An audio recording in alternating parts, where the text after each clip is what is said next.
Lord Jesus, we pray, O God, that today, ihanda mo po ang aming puso, Panginoon. As we receive your words, hindi lang po ito maging inspirasyon sa bawat isa, kundi maging magandang binhi na magbubunga at mag-uumapaw, Panginoon, sa mga taong nakapalibot sa amin, lalong-lalo na po ang mga mahal namin sa buhay. Let our lives become a great echo of your voice, of your grace, and of your love. Samahan mo kami ngayong umaga na to, Panginoon, as we embark, O God, the last topic for our series, O God. We pray na hindi lang kami makapakinig, kundi mapakinggan ka namin ang buong buo, Panginoon.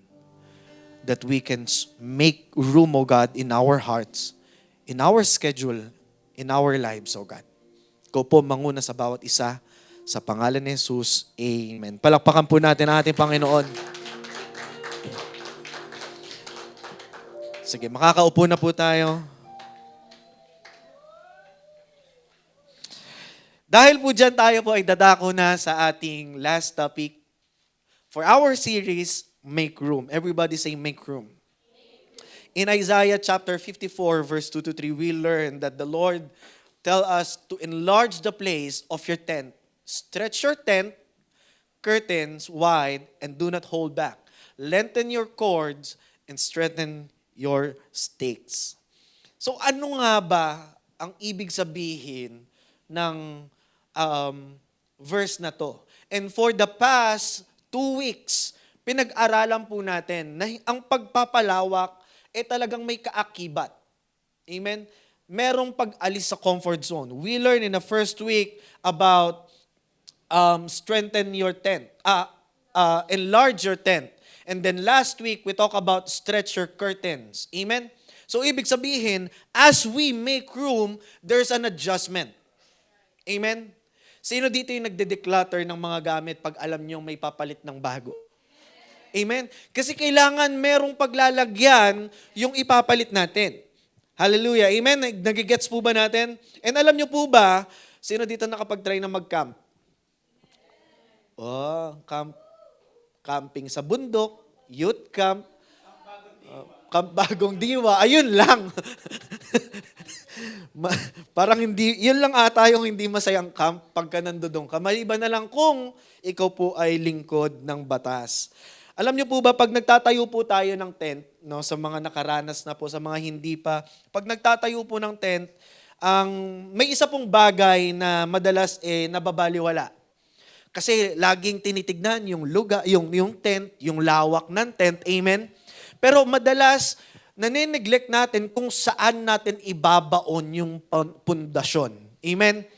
Kaya nga yung mga totoong campers, hindi yan magbabaon ng foundation sa malambot na lupa. Hello? Hindi, kasi nakita nila maganda. Tabi ng ilog. Talagang, alam niyo yun, ang ganda. Saktong-sakto dito yung lugar. Pero yung mga totoong nagtatayo ng tent, hindi magtatayo yan sa maganda lang. Kung hindi, sa matigas at matibay na pundasyon. Minsan kasi yung ganda lang ng tent yung tinitignan natin. Amen?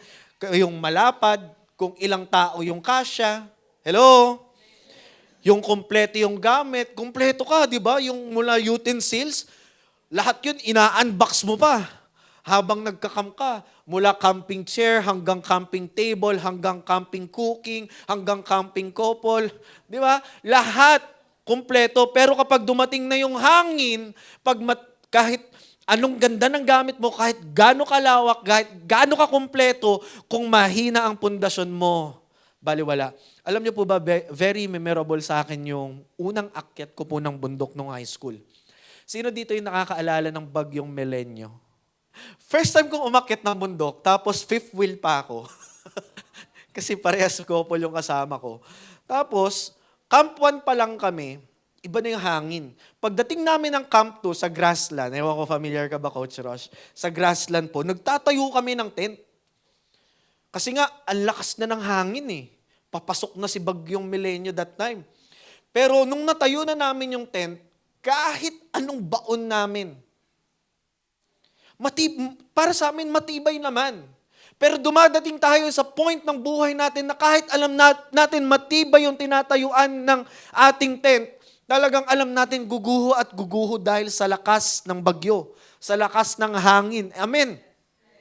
And that's the reality. Pero when it comes to faith, kahit anong lakas ng hangin, kahit ano pang bagyo, kung tama ang tinutungtungan mo, which is ang ating Panginoon, hindi ka basta matatangay, hindi ka basta matutumba. Sa ating pananampalataya, sa series na to, we make room in our hearts, we make room in our schedules, and we make room in our church. And making room for growth. Amen? So para to give you an idea, ano nga bang sunod na slides natin dyan?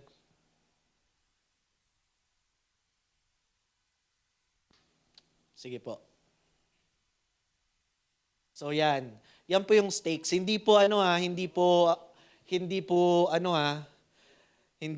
beef steak.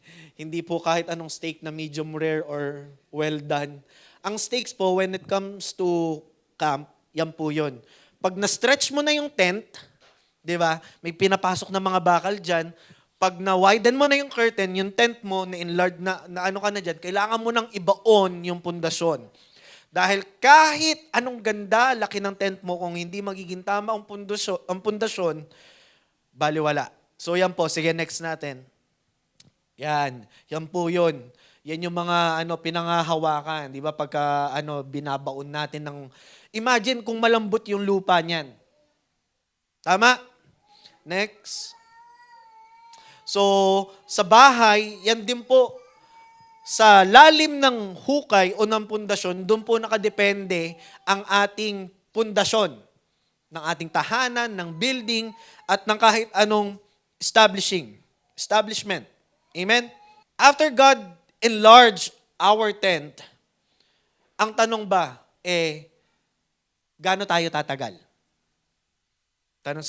Tanungin mo nga katabi mo, tatagal ka ba?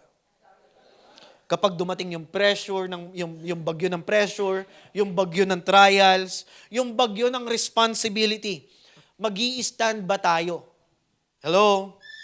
That's why God didn't stop sa paglaki. He said, strengthen your stakes. Ibig sabihin, kailangan po natin patibayin. Sabihin mo sa katabi mo, patibayin. Hindi to patagalan. Patibayan. Hello, ulitin ko. Hindi to patagalan, ito po ay patibayan. So expansion without foundation leads to collapse. Pag nakita naman natin kanina yung building doon. Amen? But God is after growth that can be sustained. Hindi niya lang gusto ang lumalaki, hindi niya lang gusto ang dumadami, hindi niya lang gusto ang gumaganda. Ang gusto ng Lord ay tumatagal. Kaya po ang proseso ay hindi po minamadali. Sino dito ang nagluluto? Amen. Para mabilis maluto ang niluluto mo, anong gagawin mo? Lalakasan ng apoy. Pero pwedeng masunog, hilaw ang loob. Pilit, pero hindi luto. Mukhang luto, pero hilaw ang loob. Hello? Pero bakit nga ba ang mga tao nagfi-fail na palakasin ang pundasyon ng pananampalataya nila? There are things that I want to share today that probably pwedeng nai-encounter natin, pwedeng nalalakaran natin, pwedeng ganito yung mindset natin, or pwedeng ganito yung mga pagsubok sa atin. Number one reason kung bakit po hindi tumatagal at tumatatag ang mga tao is because people love expansion more than preparation. Mas gusto nila lagi ang paglawak kaysa sa proseso. Dahil maraming tao ayaw ng proseso. Ang problema po kasi mahal po natin pag may pagpapala na. We love when there are blessings. Amen?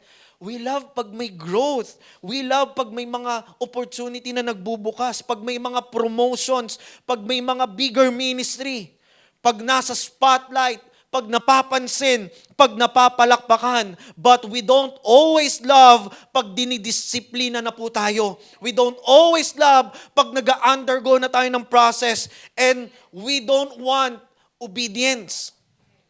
At higit sa lahat, sa umpisa lang tayo magaling. Wala tayong consistency. Gusto po natin lumawak yung tent natin, pero ayaw natin palalimin yung pundasyon natin. Sabihin natin na, Lord, sabihin mo, Lord, use me.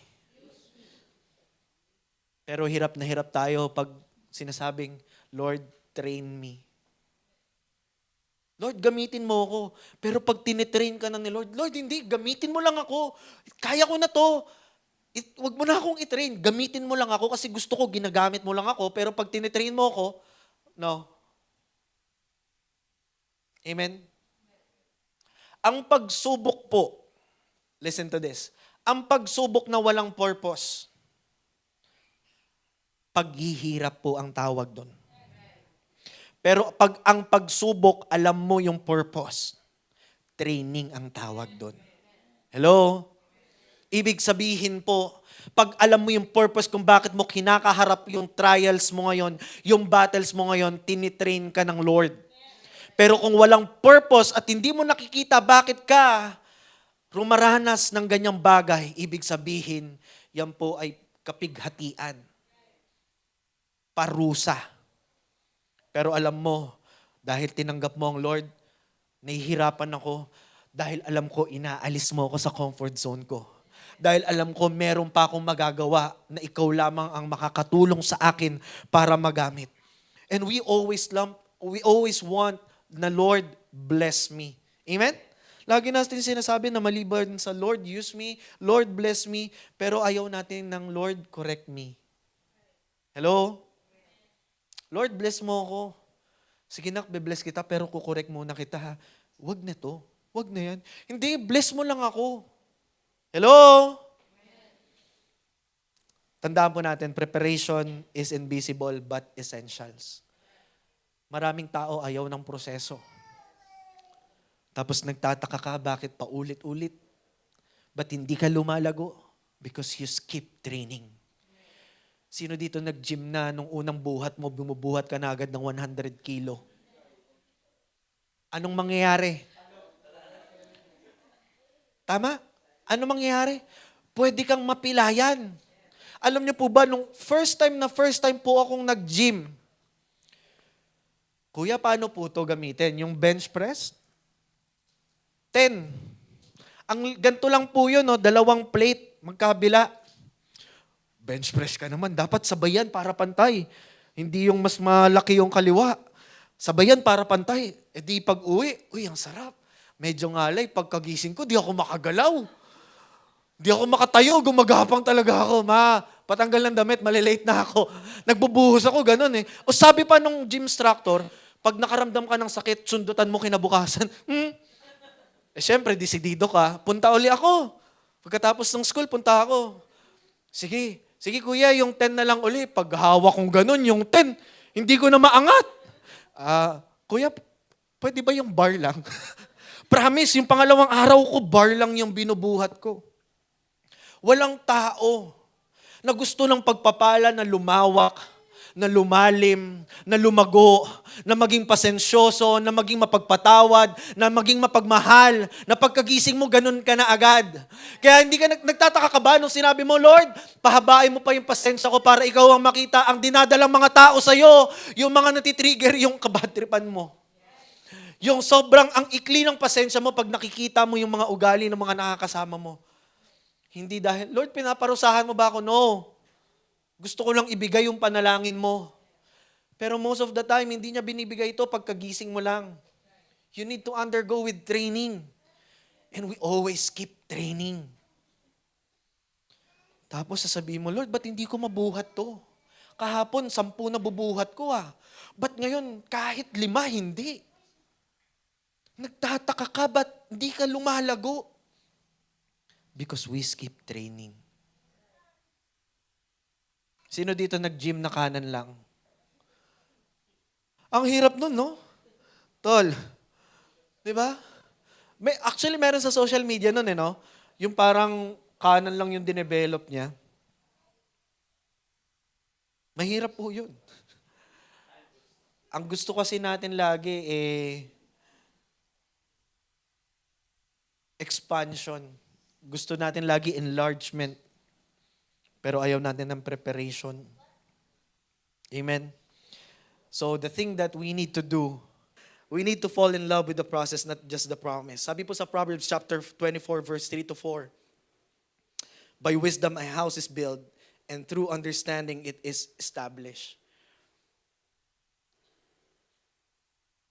Through knowledge, its rooms are filled with rare and beautiful treasures. So be faithful in small discipline. Pag nasa training ka, hindi lang yung pag-shooting yung papracticein mo, kundi sisimulan mo sa disiplina. Sa paglilingkod, hindi lang yung pagsalo ng pagpapala ang papracticein mo. Kailangan may prayer life ka, may quiet time ka, may devotional life ka, may pagbabasa ka ng Biblia, may pag-worship ka. At kahit mahirap, you need to show up kahit walang nakakakita. And most especially, obey even if it's convenient. Kahit mahirap, kahit out of comfort zone mo, kung yan yung hinihingi ng Lord sa'yo, sundin mo. Tandaan po natin, public expansion is sustained by private preparation. Second reason kung bakit po ang mga tao ay nahihirapan palalimin at patatagin ang pundasyon ng pananampalataya nila is because people confuse emotions with foundations. Ang problema po, maraming strong pagkagaling ka ng camp. Maraming strong pagkagaling ka ng conference, ng mga concerts, pag-anniversaries, pag may mga big events, mag-uunahan pa yan sa pagtetestimony. Grabe po yung ginawa ng Lord. Sa kanto pala na pag-aasa, Happy Sunday! Woo! Hindi pa nagpe-praise and worship, come on! Hello? After a week, after 2 weeks, okay lang po, Pastor. Hello? Yung proud na proud ka, no? All glory, all honor. Mahal ka ni Lord. Paglabas mo dito, mahal ka ni Lord. Kuya, mahal ka ni Lord. Ate, mahal ka ni Lord. Proud na proud ka. Pagdating mo sa bahay after a week, all utang na naman. All gutom. All kulang. All na nang bayarin. Sobrang empowered tayo pag may mga events, pag Sundays, pag paborito mong worship song yung tinugtog. Hello? Pag sobrang personal yung mensahe sa'yo, that's good. Pero hindi po pwedeng nakabase sa emosyon. Dahil pagdating ng Monday decisions, marupok na naman tayo. Pagdating ng Tuesday integrity, mahina. At pagdating ng Thursday obedience, hindi na makasunod. Huwag mong ibase sa emosyon dahil nasa camp ka, dahil nasa conference ka, dahil nasa concert ka, dahil nasa anniversary ka, or paborito mong worship song, yung tinugtog. Because serving God, having faith with Him, ay hindi po nakadikit sa emosyon lamang natin. And be careful on that. Dahil ang emosyon po ay very deceiving. Madalas yan pa yung ginagamit ng kaaway to manipulate us. Na akala natin minsan the vision comes from God. Hello? Pero hindi natin alam na may mix na pala ng emotions yung visions. Pastor, kasi ito yung nakita ko. Mahirap po magbitaw ng mga ganong bagay. Tandaan po natin, emotion can lift you but it cannot hold you. Because faith built only by feelings will collapse when feelings change. Ang pananampalataya ay nakabase sa emosyon. Pag nagbago ang emosyon mo, hindi ka na makikita sa church. Hello? Sabi po sa Matthew chapter 7 verse 26 to 27, but everyone who hears these words of mine and does not put them into practice, it's like a foolish man who built his house on sand. The rain came down, the streams rose, and the winds blew and beat against that house. It fell with great crash. Kagaya po ng bahay na nakita natin kanina sa visual. Ano po bang kailangan natin gawin? We need to build habits, not just highlights. Because faith strengthened through daily obedience. Ang pananampalataya po ay tumatatag, lumalalim at nagkakaroon ng magandang pundasyon sa araw-araw na pagsunod. Sa araw-araw na pag-surrender at sa consistent na chinecheck natin yung heart and mind natin kung naka-align ba sa plano ng Lord, sa purpose natin sa buhay. Yung ginagawa mong pag-aaral, pagtatrabaho mo, relasyon mo sa asawa mo, sa mga anak mo, sa magulang mo, lahat ng ginagawa mo, you need to make sure naka-align ito sa purpose ng Lord. Naka-align naman, Pastor, pag Sunday. Pag Monday, iba na ang alignment niyan. Tapos nagtataka, Lord, bakit ganito na lang yung buhay ko, hindi na nagbabago?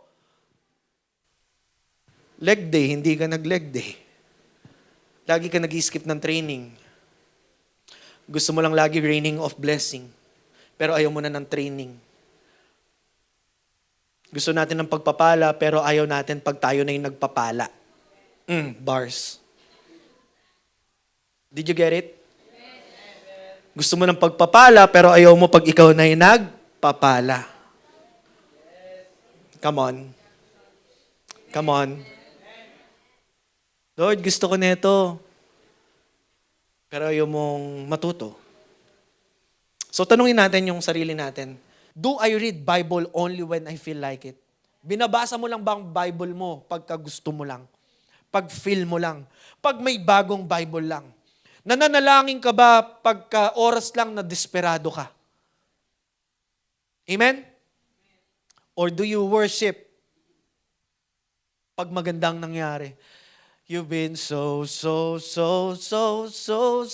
good. Hallelujah. Ang bait-bait mo, Lord. Pagka mahirap na, Lord, ba't ganyan ka? Kung kailan naglingkod ako sa'yo, bakit ganito ang nangyayari? Hello? Tandaan po natin, strong stakes are built through obedience, not adrenaline. Ang pagsunod po ang susi. Everybody say, obedience is the key. And last thing, why people forgot or having a hard time na palakasin ang pundasyon nila is because people don't strengthen their stakes because they try to stand alone. Akala natin, kaya na natin. Kaya ko na to. Okay na ako. Hindi ko sila kailangan. Hindi ko kayo kailangan. Ang problema, marami pong mga mananampalataya na gusto ng personal faith but not spiritual accountability. Lagi nilang sinasabi na, Lord, okay naman ako nang may faith sa'yo. Okay naman ako nang nagdadasal naman mag-isa. Okay naman ako nang nagde-devotion mag-isa.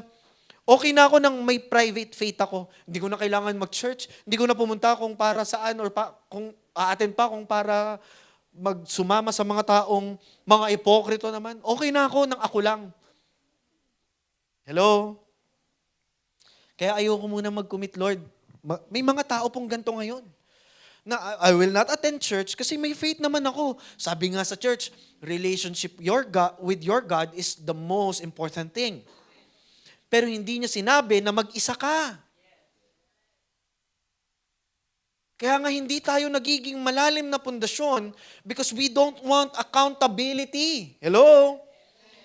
But listen to this, but faith was never meant to be live alone. A tent with only one stakes will never stand kahit gaano kaganda. Pansinin niyo po sa tent, 4 na sulok po yan. Minsan 6 pa. Yung ibabaon mo. Imagine 1 lang. Okay lang. Mahaba naman yun. Malalim yun. Kaya niya na yun. Hindi po ganun yun. Tandaan niyo, isolation makes faith fragile. Habang hinihiwalay mo ang sarili mo sa mga taong kagaya ng pananampalataya mo, lalong rumurupok ang pananampalataya natin. Sabi po sa Ecclesiastes chapter 4 verse 9 to 10, 2 are better than 1 because they have good return for their labor. If either of them falls down, one can help the other up. But pity anyone who falls and has no one to help them up. Wala ni sino man ang pwedeng magtaas sa'yo ay kaawa-awa daw po. Na-try nyo na bang magtrabaho mag-isa? Na meron kayong kapalitan na hindi pumasok? Si Brother Patrick po, 12 hours po nagjo-duty yan. Siguro dumating ka na sa buhay mo, Patrick, na wala yung kapalitan mo kasi nagkaroon ng emergency. It compromise the person. Ibig sabihin na dapat na nagpapahinga siya, ibig sabihin na dapat nakakatulog siya, nakakakain siya ng maayos, hindi niya nagagawa. At pag hindi mo nagawang makapagpahinga, it compromise your work also. Hindi nabibigay yung the best. Amen? Hindi mo nagagawa yung pinakamaganda mo. Amen? Kaya nga po sa bawat ministry na meron po tayo, hindi ka pwedeng mag-isa. Hello? Tandaan po natin, the enemy loves isolation Christian because they are easier to pull down. Yung mga taong laging humihiwalay sa mga tao na nagdadala sa kanila sa Panginoon, laging nahihila ng kaaway. Madaling hilain. Bakit? Kasi walang humihila pabalik dahil nilalayo nila yung sarili nila sa mga taong naglalapit sa kanila sa Panginoon. And sometimes sila pa mismo bumibitaw, ang sakit na. Hinihila na nga ako ni Satan, hihila niyo pa ako? Ay wow. Tignan niyo, ang lakas na nga humila nung temptasyon, oh. Ang lakas na nga humila ng barkada, oh. Ang lakas na nga humila ng bisyo. Madalas kasi mas pinipili pa natin kung saan tayo comfortable, kung saan yung masarap.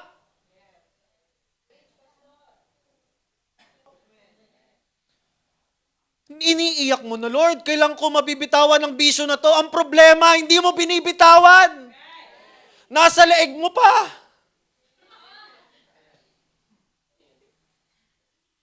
Di ko alam kung ano yun. Baka nasa kamay mo, o nasa sintron mo, baka nasa bag mo, nasa bulsa mo, baka nasa kapitbahay mo. Hello? Tapos magtataka ka, hindi ka lumalalim? We need to anchor our faith in God's family. Ang pamilya po ng Overflowing Church, hindi ko konsintihin kung ano yung pangit sa'yo, kung ano yung hindi tama sa'yo. Kaya sa mga nasaktan ko po, sa mga nasasaktan ng mga pastor, ng mga leaders dahil kinokorek kayo, hindi namin gustong masaktan kayo. Pero gusto namin dahil mahal namin kayo. Masaktan man kayo sa pagpapaalala namin, sa pangungulit namin, sa pagkukorek namin. Dahil mas gusto na namin doon kayo masaktan kaysa darating ang panahon, tatakbo ko uli na sobrang basag na basag.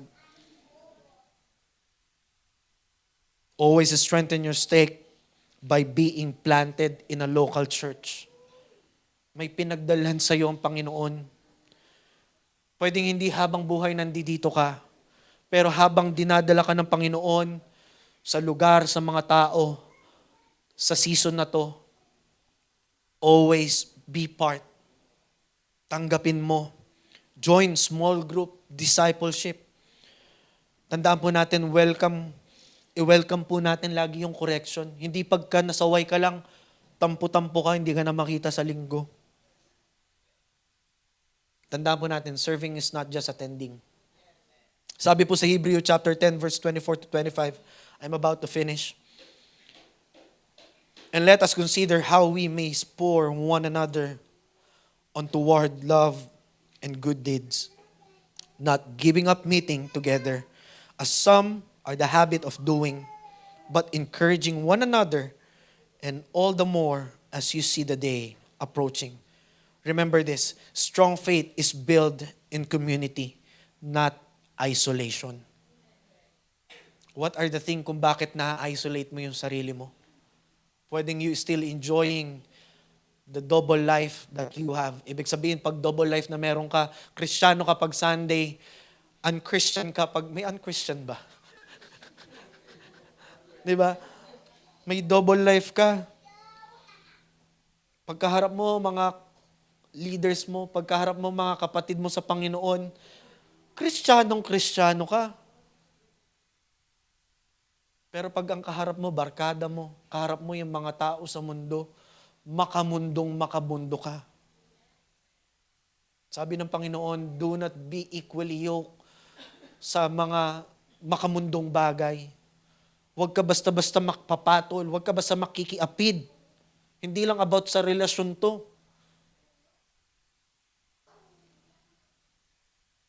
Sa buong series po ng Make Room, malinaw na sinabi ng Lord sa atin, hindi niya lang po tayo tinawag para lumawak, para dumami, para gumaling, o para umangat. God called us para tumibay. Kasi po ang totoo, hindi po lahat ng lumalaki, tumatagal. Hindi lahat ng dumadami, tumatagal. Pwede kang active sa ministry pero emotionally weak ka pa rin. Pwedeng busy ka sa church pero spiritually napakababaw pa rin. Every Sunday present ka pero absent ka sa community. You're just attending. When God says, strengthen your stakes, ibig sabihin, palalimin mo yung pananampalataya mo. Patibayin mo yung pagsunod mo. At ibigay, kaakibat ng buhay natin ay yung mga tamang tao na lagi mong sasamahan. Hindi ka ginawa ni Lord para mag-isa, tandaan mo yan. Hindi ka lalago kung solo ka lang lagi. Hindi ka lalago kung lagi mong nilalayo ang sarili mo sa mga taong alam mo na walang ibang hangad kundi ang kabutihan mo. So before we pray today, can I ask everyone to stand up?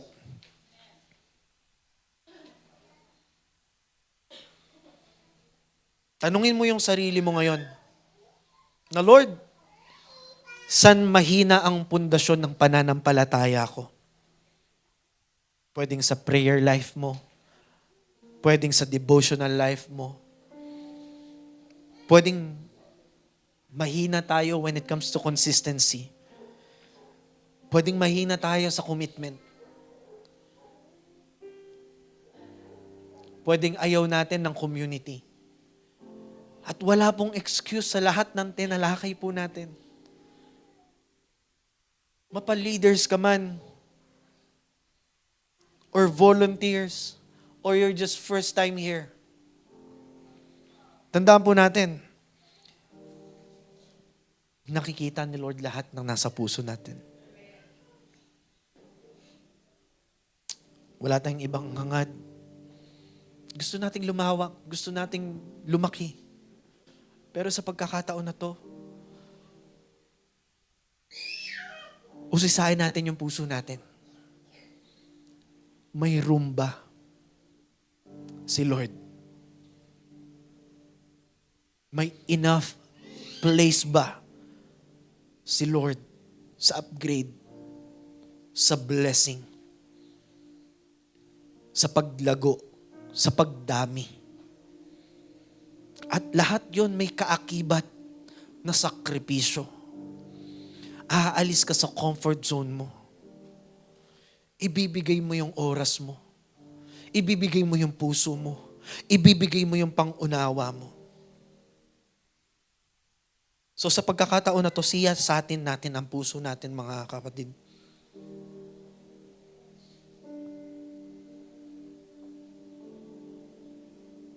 Hallelujah. Lord, we want to build our heart to you alone. Maraming area ng buhay namin na mahina kami, Panginoon. Na nahihirapan kami. Hindi kami consistent, Lord. Mga hipokrito kami sa harap mo. May mga battle na ang tagal na naming binigay sa'yo, pero hanggang ngayon, pinipilit pa rin namin labanan.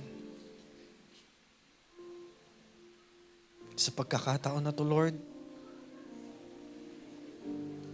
tulungan mo kami.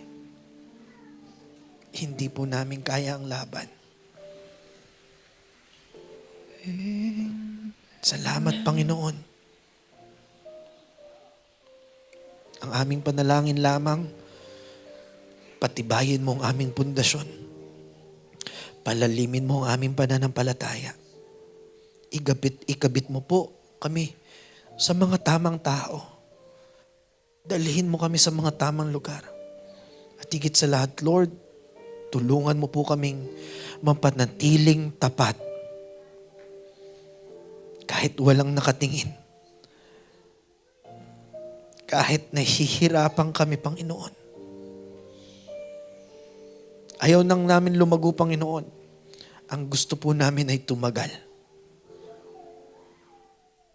Be our great foundations. Ikaw lamang po ang kakapitan. Sa iyo lamang po kami magpapatibay. Ano man pong gawa ng kaaway para maagaw muli ang bawat isa. We speak in the name of Jesus that no weapons of the enemy right now that works in each and every one of us. Even to the people who are listening right now. Lord, I pray, whatever battles, Lord God, mas maging malalim ang pundasyon nila na maintindihan ng bawat isa, Lord,